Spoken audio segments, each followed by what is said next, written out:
the front page of the Herald yesterday. Soaring demand for refugee homes could cost the city £66 million. Now, what's that about? This is saying that there's a large number of quote-unquote homeless people in Glasgow who are refugees, and it's costing the city. Now, the leader of the council, Susan Aitken, gave her explanation here as well. This is yesterday's Herald. Now, let me just explain how this comes about and why Susan Aitken is talking complete mince. Now, what happens is, if you are an asylum seeker, you come in, you're fresh off the boat, you get put into a hotel, and you stay there usually for as long as it takes for your claim to be processed. Now, that's likely to be months.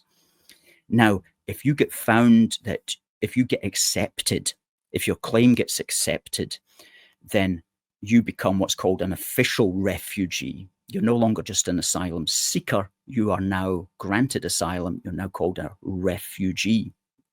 And here's the crazy thing. The government will then say to you, you have to leave the hotel accommodation and find your own accommodation. And you've got 56 days to do that.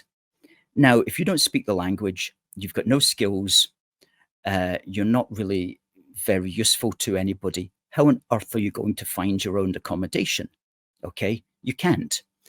However, as we always say, don't feel too sorry for them. They have an army of NGOs who will step in and try to get them placed throughout Britain in council accommodation.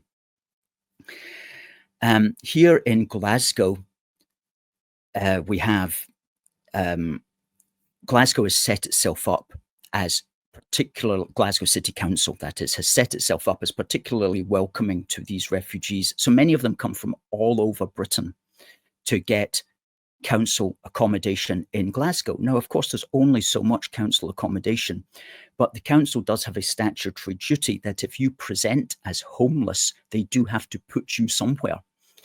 So when they talk about homeless refugees, they're talking about these people who have been put out of the hotels, who have got nowhere to stay, and the NGOs are trying to find them accommodation. And what happens is the council will put them up in B&B accommodation largely, or maybe back into some kind of hotel accommodation, or they'll find some way to ensure that they're not sleeping under a bridge. However, what we're told here in yesterday's Herald is that what we do know anyway is that 44% of the applications from those granted refugee status